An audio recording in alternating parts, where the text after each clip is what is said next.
জানো তো ভাঙড়ের আবেগ যেহেতু ভাঙড় বই মেলা সেজন্য তো আর না গিয়ে থাকতেই পারলাম না। তো আমি আর এই বন্ধু দুজনে মিলে বার হয়ে গেছি ভাঙড় বই মেলা দেখার জন্য। তো দেখো আমরা এখন গাড়ি নিয়ে বার হয়ে গেছি আর বন্ধুর সামনে গাড়ি চালাচ্ছে আর আমি পিছনে বসে ভিডিও করছিলাম। মেন রাস্তা থেকে মাঠের এই গ্যাপটুকু রাইস দিয়ে সাজানোর কারণে দেখতেও খুব সুন্দর লাগছে, দেখে তো একদম মন ভরে গেল।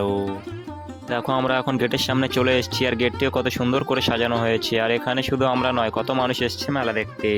গেট দিয়ে ঢোকার পরেই তো দেখতে পেলাম এখানে একটি অনুসন্ধান অফিসও করা হয়েছে আর এখানে সমস্ত অফিসাররা বসেছিল। তো তারপরেই দেখো এখানে লাইন দিয়ে কত বইয়ের স্টল দিয়েছে, এটা যেহেতু বই মেলা সেজন্য বইয়ের স্টল তো অবশ্যই থাকবে। তো দেখো এখানে চারিদিকে কত রকমের বই লাইন দিয়ে সাজানো আছে। তো এখন দেখো মঞ্চে সাংস্কৃতিক অনুষ্ঠান চলছে আর কলামন্তন একাডেমি থেকে স্টুডেন্টরা এখানে সাংস্কৃতিক অনুষ্ঠানে পারফর্ম করছে। জানো তো দেখতে এটা খুবই অসাধারণ লাগছিল। তো বাড়িতে কিছু অসুবিধার কারণে ভিডিওটি আমাকে প্রথমে আপলোড দেওয়া হয়নি, সেজন্য ভিডিওটি আমাকে এখন আপলোড দিতে হচ্ছে। তো ভিডিওটি যদি ভালো লেগে থাকে তাহলে একটি লাইক করে দিও আর চ্যানেলটি সাবস্ক্রাইব করে অবশ্যই পাশে থেকো। আর শেষে একটাই কথা বলবো, যেতে যেতে কেউ রাধে রাধে বলতে একদম ভুলো না।